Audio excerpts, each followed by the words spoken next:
Please welcome Illinois Executive Chairman and founder of Clayco, Bob Clark.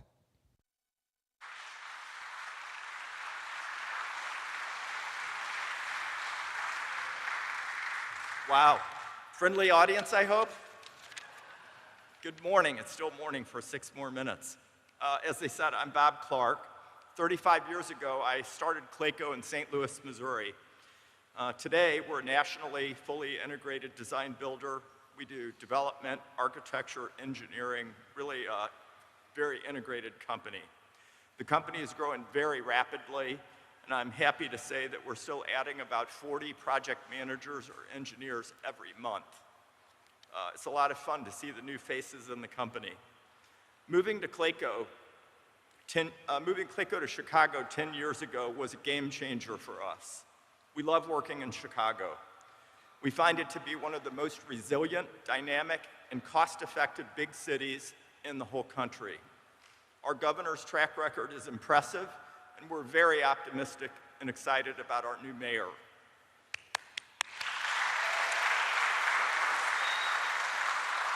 So it's been a tough few years with the pandemic, but we're seeing good signs. We're thrilled, in fact, at Clayco to be involved in the O'Hare expansion here in Chicago. We just broke ground on a $1.5 billion battery plant for Envision. We just broke ground on a $1.2 billion battery parts manufacturing for Intech in Indiana. The SK plant in Georgia was a $5 billion project still underway. We just broke ground on Group 14 chemical processing plant in Moses Lake, Washington. We're busy. And Samsung's new chip plant down in Tyler, Texas. All of these projects are due to the Inflation Reduction Act, the CHIPS Act, or the bipartisan infrastructure bill.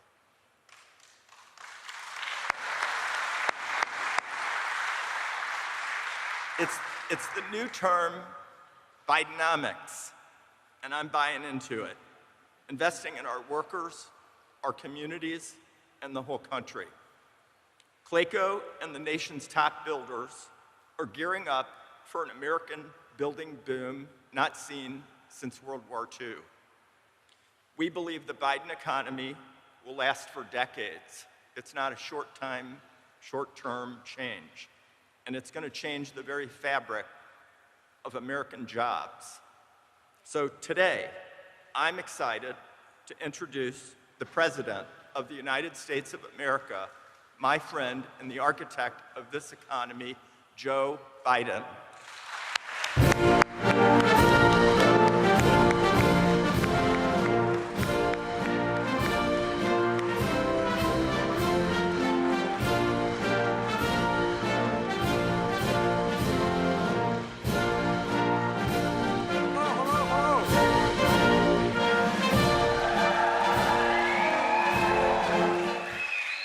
Thank you all very much. And Bob, thank you for that introduction. Bob's been helping me for a long time. I guess he doesn't know any better.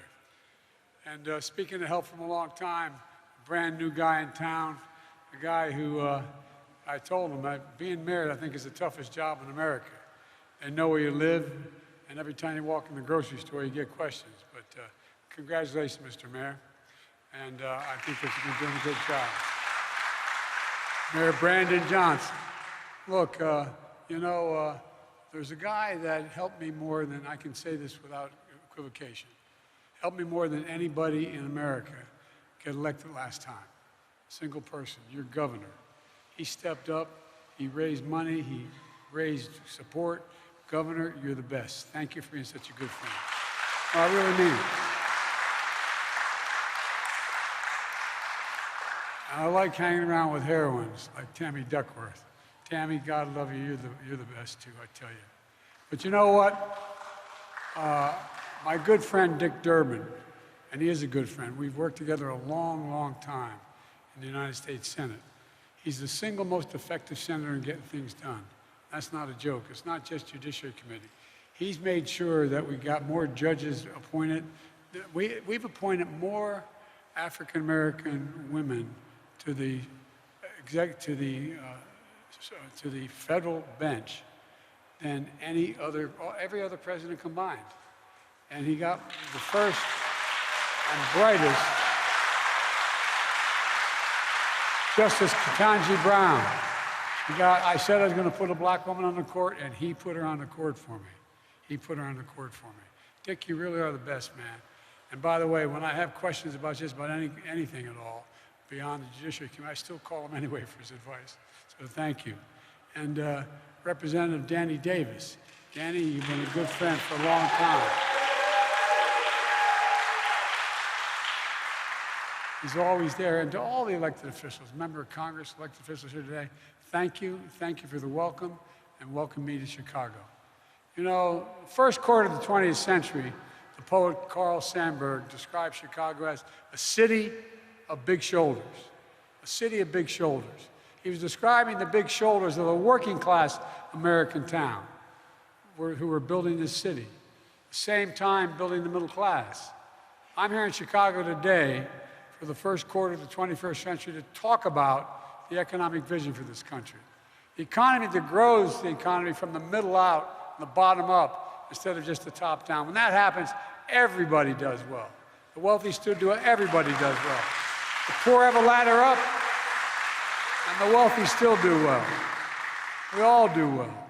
This vision is a fundamental break from the economic theory that has failed America's middle class for decades now. It's called trickle-down economics, fundamental economics, trickle-down. The idea was, it's belief that we should cut taxes for the wealthy and big corporations. And I know something about big corporations. There's more corporations in Delaware incorporated than every other state in the union combined. I want them to do well, but I'm tired of waiting for the trickle down. It doesn't come very quickly. Not much trickle down at my dad's kitchen table growing up. And it's a belief that we should shrink public investment in infrastructure and public education, shrink it. That we should let good jobs get shipped overseas, and we actually have a tax policy that encourages them to go overseas to save money. We should let big corporations amass more power while making it harder to join a union. I meant what I said when I said I'm going to be the most pro-union president in American history, and I make no apologies for it.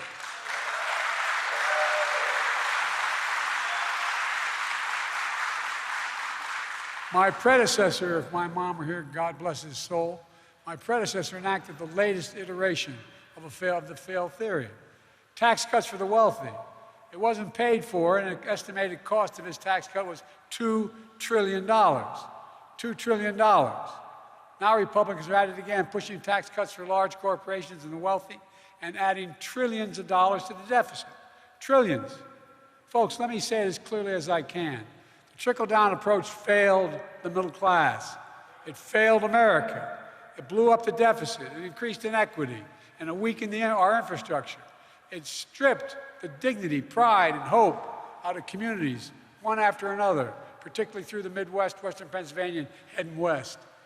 People working as hard as ever couldn't get ahead because it's harder to buy a home, pay for college education, start a business, retire with dignity. The first time in a generation, the path of the middle class seemed out of reach. And I don't think it's hyperbole, I think it's a fact, no matter whether you're a Democrat, Republican, or Independent. I knew we couldn't go back to the same failed policies when I ran.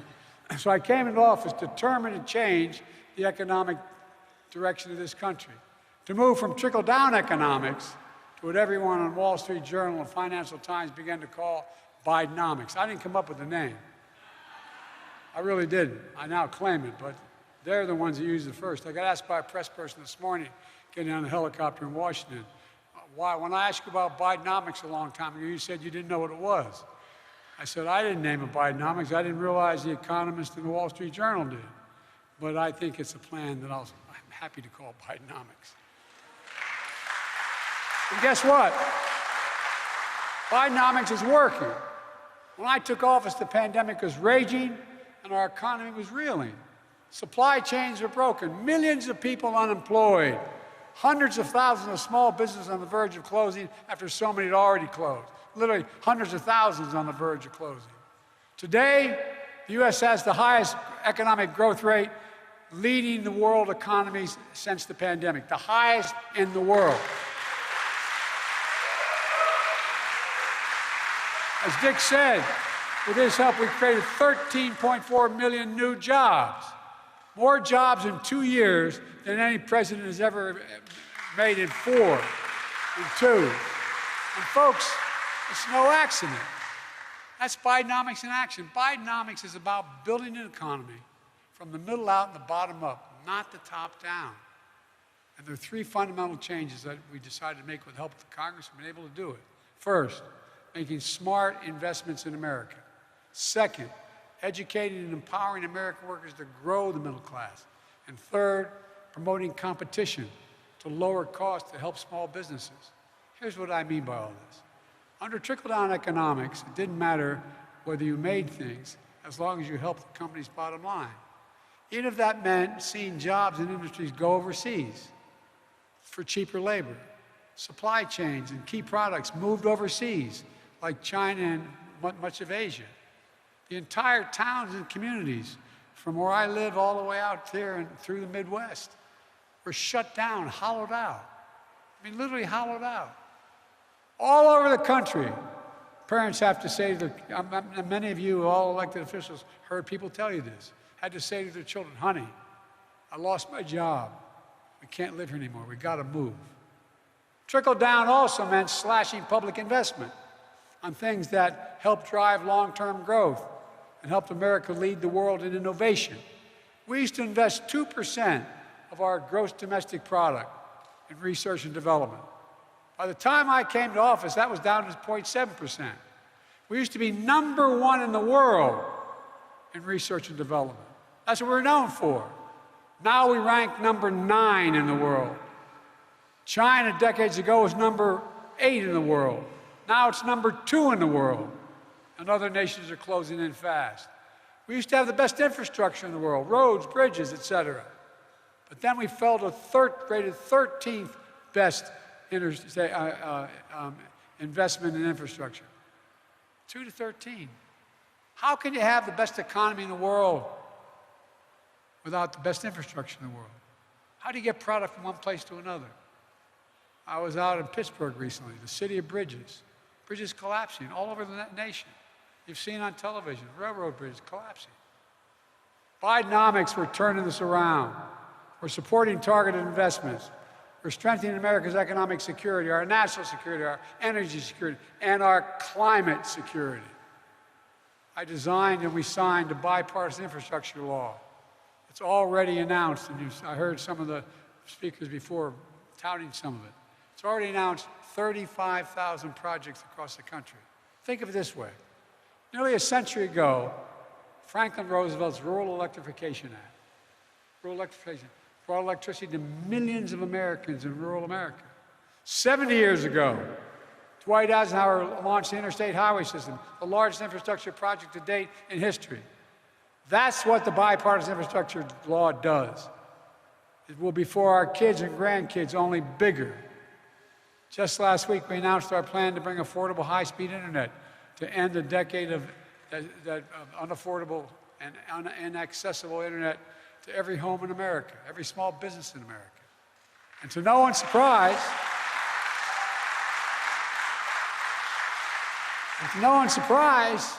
it's bringing along some converts. People strenuously opposed, voting against it when we had this going on. This was going to bankrupt America. Well, there's a guy named Tuberville, senator from Alabama, who announced that he strongly opposed the legislation. Now he's hailing its passage. Here's what he said, quote, "It's great to see Alabama receive critical funds to boost ongoing broadband efforts."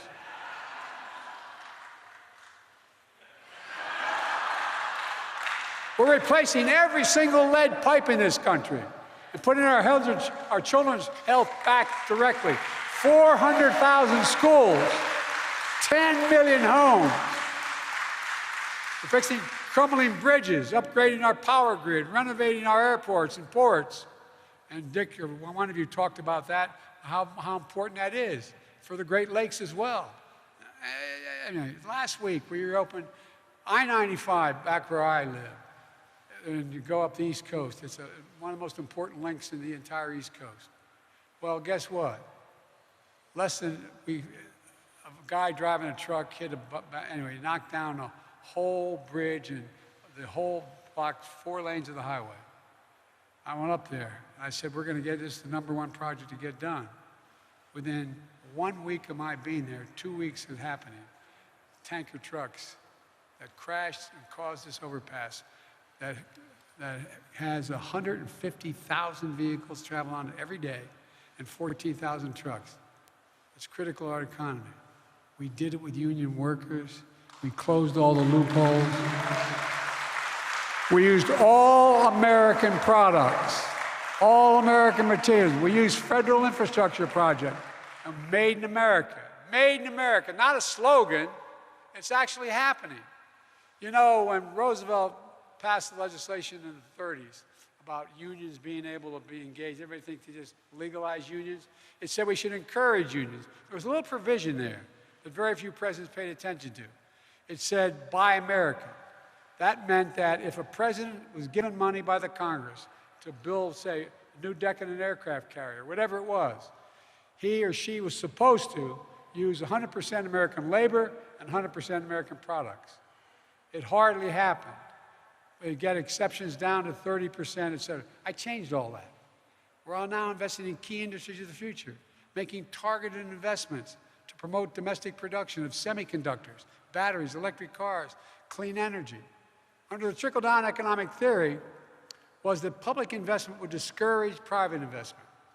Give me a break. We went to see a whole lot of major corporations said, are you more or less likely to invest if the government invests? Overwhelmingly, they had it backwards. They said, no, we're more likely to invest if the government invests. Public investment declined here at home. Industries that we invented started to move overseas, like semiconductors. I want to remind you, America invented these chips. Small computer chips the size of the tip of your finger that affect nearly everything in your life. From whether your cell phone functions, your automobiles can be built, refrigerators work, it goes on, into sophisticated weapon systems. It's all in that little, without that computer chip, we got a real problem. But over time, we went from producing 40% of those world chips down to 10%. Not anymore. Biden economics means industries of the future are going to grow right here at home. At home. I mean it. Not a joke. Under Bidenomics, we've already had over $490 billion in private investment commitments. $490 billion from U.S. companies and companies around the world coming to the United States of America. Working with our global partners, Americans' investments in clean energy technology are going to reduce carbon emissions, continue to lower the cost of wind. You talked about the wind farms you're talking about. You know, it's already cheaper. Wind and solar are already significantly cheaper than coal and oil. You're not going to see anybody building a new coal-fired plant in America. Not just because I'd like to pass a law to say that. It's too expensive. It doesn't work anymore. Solar power is not just here, but around the world. And we used to be the center of building these solar panels. We're coming back and doing it again. America's going to lead again. Look, it's a win for the United States and a win for the world that builds on my decision to rejoin the Paris Climate Agreement on the first day I came to office. The first day. And by the way, my predecessor talked a lot about increasing manufacturing. Remember Infrastructure Week? Infrastructure Week became Infrastructure Week and week and week and week and week. It never happened. We got Infrastructure Decade done right off the bat. But in reality, construction of manufacturing facilities here on U.S. soil grew only 2% on my predecessor's watch. In 4 years, 2%. On my watch, it's grown nearly 100% in 2 years. 100%. With help of all the members of Congress that are here, and I'm not being solicitous. Look, Weirton, West Virginia, where a steel mill closed. in the beginning of this century, in 2001 or 2, in that range. It employed thousands, had thousands of good paying jobs that were lost. But today, with the help of the Inflation Reduction Act, a new plant's being built, building iron air batteries, which are going to help store energy. And these batteries are going to help store energy, and it's being built on the same exact site, bringing back 750 good-paying jobs, bringing back a sense of pride and hope for the future for all the people of Weirton and surrounding areas. I believe every American willing to work hard should be able to say where they grew up and stay where they grew up. That's Bidenomics. You know, my dad used to have an expression, Joey, and I give my word, as we say. My dad was a well-read guy, never got to go to college, and a hard-working gentleman. We had dinner where we incidentally had conversation and incidentally ate. My dad used to say, remember, a job's about a lot more than a paycheck. And I mean this, I give my word. He would say, a job's about a lot more than a paycheck, Joey. It's about your dignity. It's about pride. It's about being able to look your kid in the eye and say, honey, it's going to be okay. Think about it. I mean, literal sense, think about that. It's about your dignity, how you're treated, and being able to make a living you can tell your kids it's going to be okay. The second big part of Bidenomics is empowering American workers. When I took office, unemployment was over 6%. With the American Rescue Plan, we provided relief and support directly to working class families. Our economy came roaring back. Unemployment dipped below 4% by the end of my first year in office. Now it's been below 4% for the longest stretch in 50 years of American history.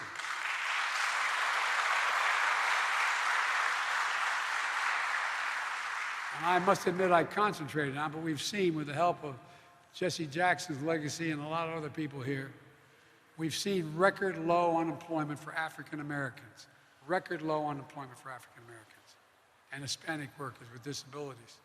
The lowest unemployment rate in 70 years for American women, and you make up half the economy and probably 2/3 of the brain.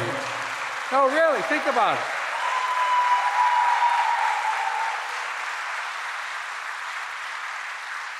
To pause for a second, when I was trying to name me a time when you thought any Democrat would get the endorsement within a week.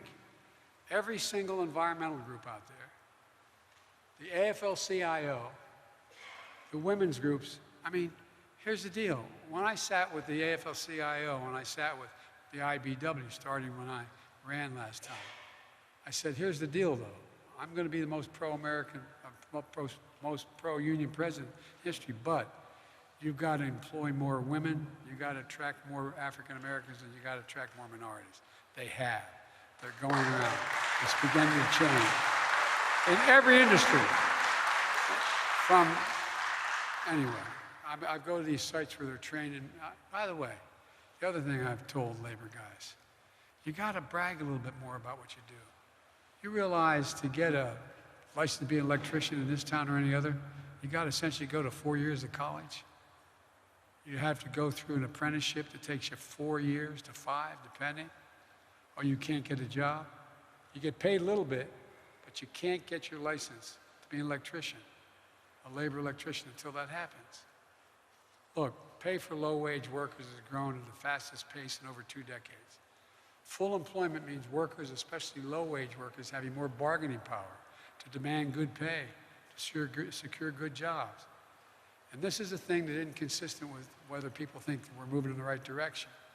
Job satisfaction, based on every poll, is at a 36-year high. More people are satisfied with their jobs than any time in 36 years. And the shame of working-age Americans in the workforce, the share of them, is the highest it's been in 20 years. Remember what they were saying? Biden policy isn't working. He's just paying people not to work, people on the sidelines. Well, guess what? Every single day in 4 years before I took office, you may remember, I took a lot of criticism in my presidency. Republicans charged me we're encouraging people to stay home, not work. Well, they were wrong. The evidence is clear. Americans are back to work who've been on the sidelines, and they want to come back. And we're going to continue this progress and make sure every American has the training and education to participate in this new economy. We've increased Pell Grants, made landmark investments in historic black universities. We've invested more in registered apprenticeships and center and career technology education programs than any previous administration in American history. Because of this new economy, we don't need everyone to have a four-year degree. It's great if you can get one, and we're trying to make it easier for you to get one. But you don't need it to get a good paying job anymore. Think of this. How many of you remember going back to high school and they had shop class? And they had classes where people could learn if they were interested in working with their hands. They don't have them very much anymore, anywhere around the country. Well, my wife teaches at a community college, full-time still. She has an expression. She said, any country that outcompetes us, that out-educates us, will outcompete us. We're not going to let that happen. That's why we're investing significantly in education. I'm determined to keep fighting for universal pre-K and free community college. We're also fighting to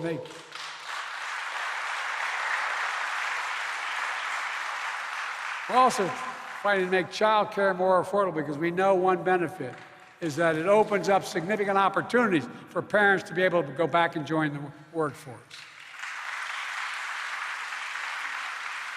We're also making it easier to empower workers by making it easier to join a union. As I said, I promised to be in those pro-union president history, and I tell business leaders all the time, our union workers are the best in the world. It takes 4 to 5 years in that apprenticeship. It's like going to college. They'll do the right job on time. Long-term cost for business is less. You know, addressing the 40-year decline in unionization by supporting project labor agreements, collective bargaining, prevailing wage laws. That's the reason today America's support unions is higher than it's been in 60 years. 60 years. And by the way, I met with the Business Roundtable and others. They said, why am I so pro-union? I said, because it helps you. It really does. Think about it. The total cost of a major project goes down when you have the best workers in the world doing it. Not a joke. It's true. It lasts longer. You don't have to worry about whether that socket's going to work. Look, young people are organizing new companies and industries. You know, I've indicated to labor leaders they must expand their ranks. As I said, more women, more minorities. That's what they got to do. Third part of Biden economics is promoting competition. Because when companies have to compete on a level playing field, they have to work harder to attract customers and recruit and retrain workers. Some of you business people here know that well. But under the trickle-down economic theory, 3/4 of U.S. industries grew more consecrated. I'm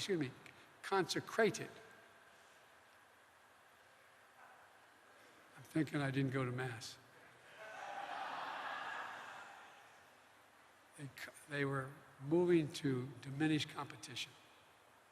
Well, that may have been made things easier for big corporations. But for everybody else, it made it harder, more expensive. It got harder for small businesses to compete. It stifled integration. It reduced wages for workers. And it made our supply chains more vulnerable. So folks, that's been the Republican plan so far. Good for big business, bad for everybody else. It's not even that good for big business anymore. When I came to office with a very different plan, a limited concentration of power at the expense of consumers. The cops are back in the beat enforcing antitrust laws. My administration is working to crack down on what we used to call non-compete agreements. We still call them that. These prevent 30 million Americans, from security guards to retail workers, from walking across the street to the same kind of business and getting a higher pay, getting $5 more a week or $10 more a week. Non-compete agreements? It's one thing to have non-compete agreements when you're dealing with trade secrets. It's another thing when you're doing the same thing of flipping a hamburger and you're going to get 5 cents more by walking across the street to a different place. We promoted, we're supporting small businesses. You know, Vice President Harris has prioritized providing support and capital for small business owners, including for rural minorities and women entrepreneurs, including through a brand new program that's already helping deliver billions of dollars in growth capital to small businesses in every state. We've seen a record 10.5 million applications, 10.5 million applications for folks looking to start a small business just in the last 2 years, 10.5. Every one of those applications is an application of hope. Hope. Competition also means lowering costs for consumers. Bringing down inflation remains one of my top priorities. Today, inflation is less than half of what it was a year ago. And that inflation caused by Russia and by the war in Ukraine and by what's going on. But we knew we had to do more. There's more than one way to bring down costs.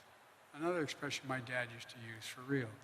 He'd say, Joey, he said, at the end of the month, the question is, after you pay all your bills, do you have just a little left for breathing room? Just a little less for breathing room. All your bills paid. Do you have anything left? Well, inflation eats into that, obviously. But guess what? Bringing down the cost of medication goes a long way to giving you a little more. That's why, through the Inflation Reduction Act, we finally gave Medicare the power to negotiate lower prescription drug prices like the VA does now. We've been trying to get this done, Dick and I, for decades in the Senate. This time, we finally beat Big Pharma for the first time. You know,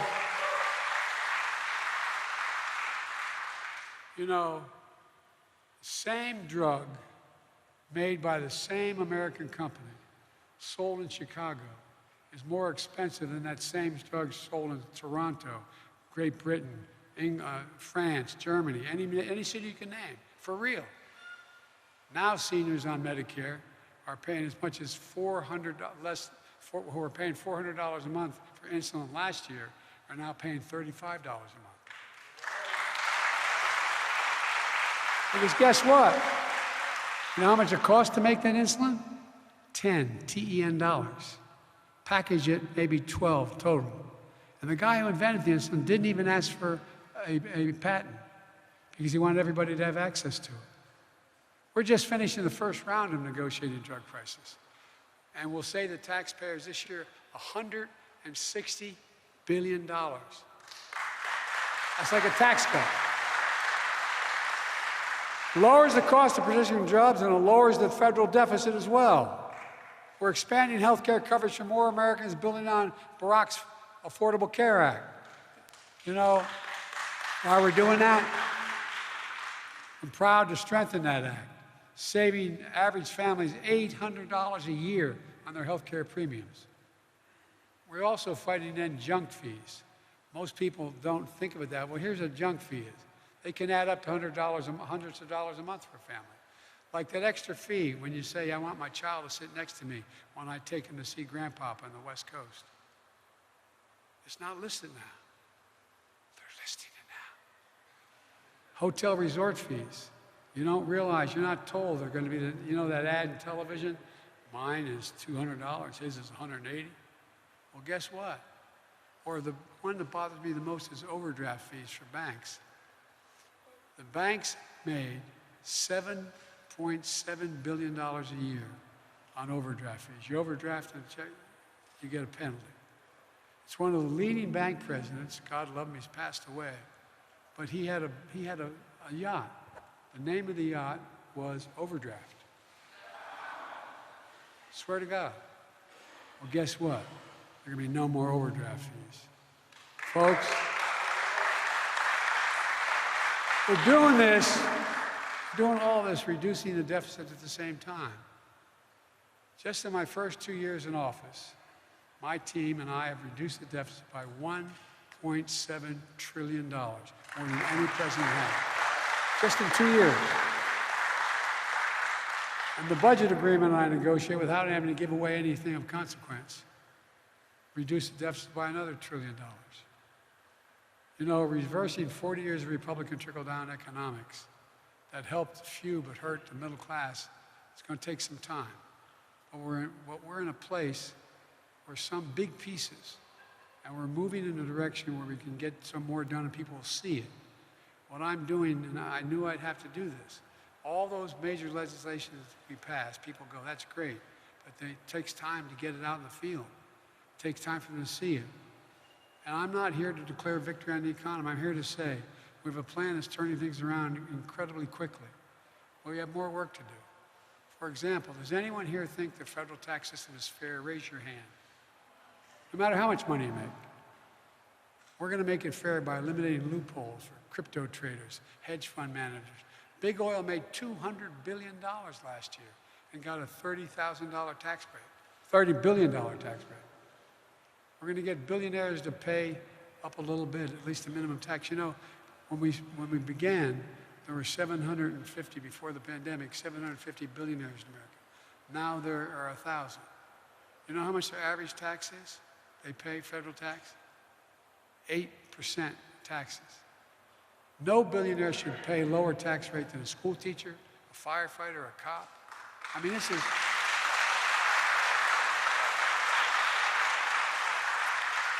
I'm not talking about the old days of 70% tax. I'm talking about a fair shot.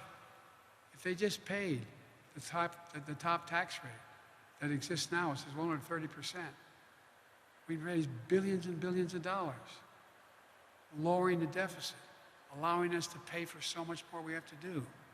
That's the next phase of this fight, making the tax code fair for everyone, making the wealthy, the super wealthy, and big corporations begin to pay their fair share without raising taxes at all on the middle class. I made a commitment when I got elected. No one in America making under $400,000 ever have to pay a single penny more in federal taxes as long as I'm president. And I've kept that promise. And $400,000 is a lot of money where I come from. Let me close with this. When I came to office, I had a fundamental decision to make. We're going to continue trickle-down economics as a policy that's failed time and again, that grew inequality, that saw jobs go overseas, that saw, and you've seen it out here, towns hollowed out. I ran on the promise I was going to end this, and that I began to build an economy from the middle out and the bottom up. We're not going to continue down the trickle-down path as long as I'm president. This is the moment we're finally going to make a break and move away from an economy that has existed in a fundamentally different direction. Here's the simple truth about trickle-down economics. It didn't represent the best of American capitalism, let alone America. It represented a moment where we walked away, and how many in this country, from how this country was built, how this city was built. Bidenomics is about the future. Bidenomics is just another way of saying, restore the American dream, because it worked before. It's rooted in what we've always worked best at in this country, investing in America, investing in Americans. Because when we invest in our people, we strengthen the middle class, we see the economy grow, that benefits all Americans. That's the American dream. 40 years of trickle-down limited that dream, for those, except for those at the top.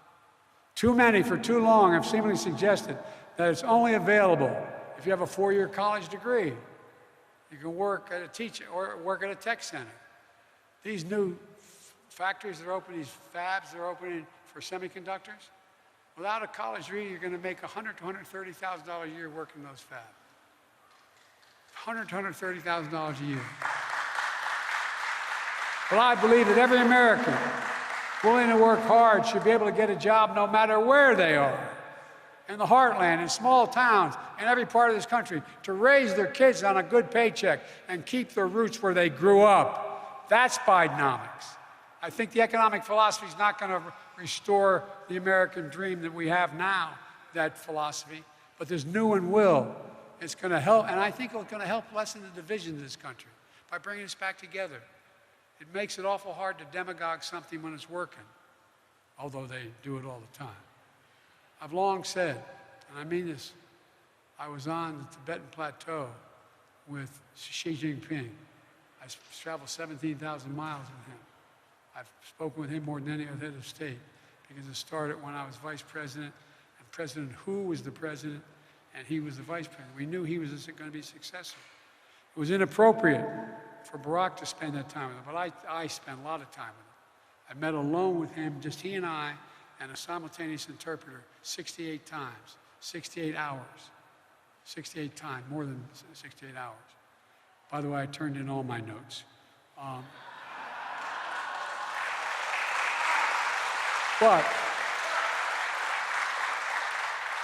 That's the God's truth. He asked me, we're in the Tibetan plateau, and he asked me, he said, can you define America for me?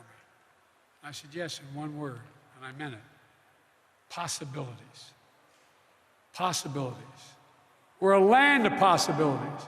And I told him it's never been a good bet to bet against America. Never. And I can honestly